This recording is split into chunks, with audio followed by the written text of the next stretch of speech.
সন্তান ডেলিভারি হবে, এই ব্যথাটা সহ্য করতে গিয়ে অনেক মা ডেলিভারি করতে গিয়ে মারা যায়। সেটা মা জানে। আমি সন্তান পেটে রাখলে 10 মাস আমি ভালো করে খেতে পারবো না, ঘুমাইতে পারবো না, সেটা মা জানে।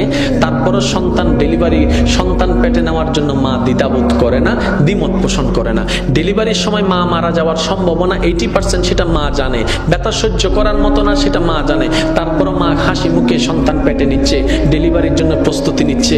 এবার মাকে জিজ্ঞেস করলাম, মা তুমি না সেই মা সামান্য একটা সুইয়ের ব্যথার জন্য তুমি চিৎকার করে উঠেছিলা? তুমি না সেই মা সামান্য একটা তেলাপোকা দেখলে লাফ দিতা? তুমি না সেই মা টিকটিকি দেখলে এই দিক থেকে ওদিকে দৌড় দিতা? তুমি না সেই মা অন্ধকারে তুমি বসতে পারতা না ভয়ের জন্য?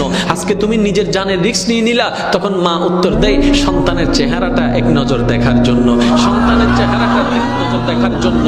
এবার ডাক্তার যখন এমন পরিস্থিতি চলে গেল, মা হয়তো মা বাঁচবে না হয় সন্তান বাঁচবে, এমন একটা ক্রিটিক্যাল পরিস্থিতির মধ্যে যখন চলে গেল, ডাক্তার এবার আসলো অভিভাবকদের কাছে, আপনারা বন সাইন দেন, আমরা অপারেশন থিয়েটারে ঢুকাবো। এখন আপনারাই সিদ্ধান্ত নেন, কাকে বাঁচাবো?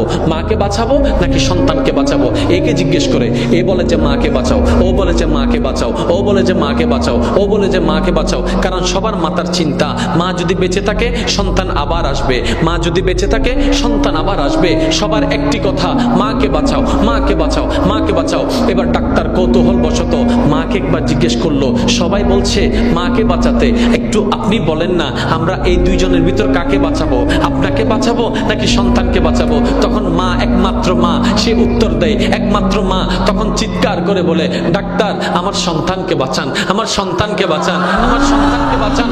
ডাক্তার অবাক হয়ে তাকায় রইল।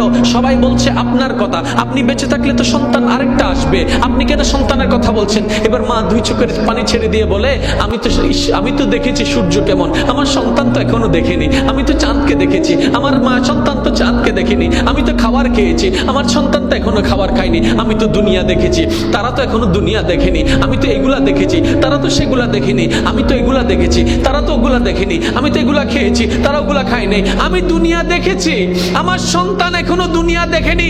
ডাক্তার আমার আর দুনিয়া দেখার দরকার নাই, আমার সন্তানকে দুনিয়া দেখার ব্যবস্থা করে দেন, আমার সন্তানকে দুনিয়া দেখার ব্যবস্থা করে দেন। একজন মা সন্তানের প্রতি এই মায়া, ওই 1% ভালোবাসার অংশ, 1% ভালোবাসার অংশ।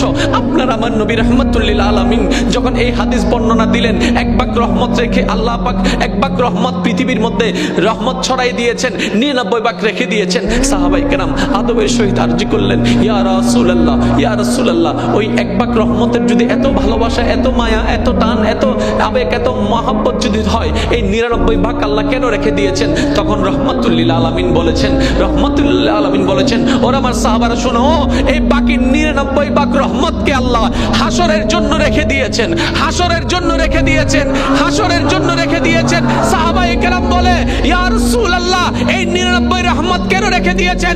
তখন নবী বলে, এই হাসরের মধ্যে যখন সবাই উপস্থিত হবে, পাপীরা যখন কান্নাকাটি করবে, তখন আল্লাহ 99 ভাগ রহমতকে উন্মুক্ত করে দিবেন শুধু বান্দাদেরকে জাহান্নামী থেকে জান্নাতি করে দেওয়ার জন্য। সুবহানাল্লাহ, আপনার জন্য 99 ভাগ রহমত অপেক্ষা করছে।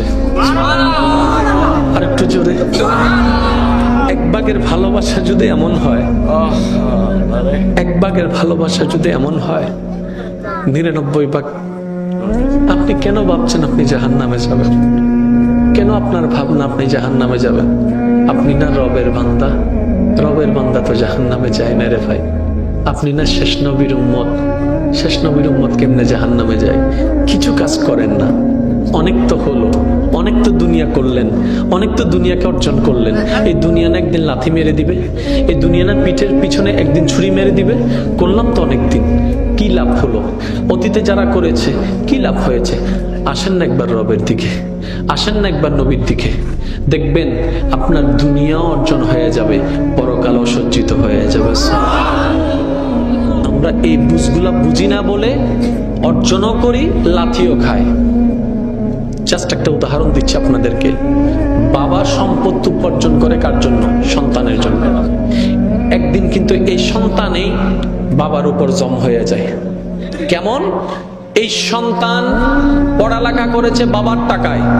এমন হাজারো বাবা মা আছে, একটা ওষুধ কেনার জন্য সন্তানের দিকে তাকাই থাকতে হয়, সন্তানে কখন টাকা দিবে, ওষুধটা সে কিনতে পারবে। এটা কেমন জীবন? এটা কেমন জীবন? আপনি না বাবা? বলে যে হ্যাঁ। তাহলে সন্তান থেকে নিচ্ছেন কেন?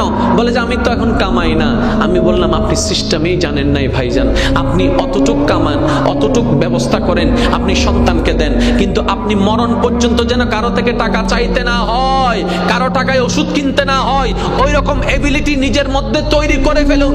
তাওয়াক্কুলটা আল্লাহর উপর রাখবেন, যেন মরণ পর্যন্ত সন্তানের টাকায় চলতে না হয়। সন্তান যেন আপনার সামনে বড় করে একটা কথা বলতে না পারে, বাবা তোমার ওষুধের টাকা দেওয়ার টাকা আমার কাছে নাই, চিকিৎসার খরচ দেওয়ার মতো খরচ আমার কাছে নেই, এই কথা যেন সন্তান বলতে না পারে, সন্তানের বউ বলতে না পারে, মেয়েরা বলতে না পারে। আপনাকে সেই ব্যবস্থা এখন থেকে করতে হবে। আপনি 20 বছর চাকরি করবেন, আপনি দিয়ে যাবেন, যখন আপনার ইনকাম বন্ধ হয়ে যাবে ভিক্ষুকের মতো সন্তানের দিকে তাকাই থাকতে হবে। এমন জীবনের চাইতে তো মরণ অনেক ভালো হয়ে যাবে, মরণ অনেক ভালো হয়ে যাবে। আল্লাহ পাক বলে, বান্দারে তুই যদি আমাকে সন্তুষ্টি করে চলতি, বুড়া অবস্থায় ব্যবস্থা আমি করে দিতাম। বলেন সুবহানাল্লাহ। আফসোস।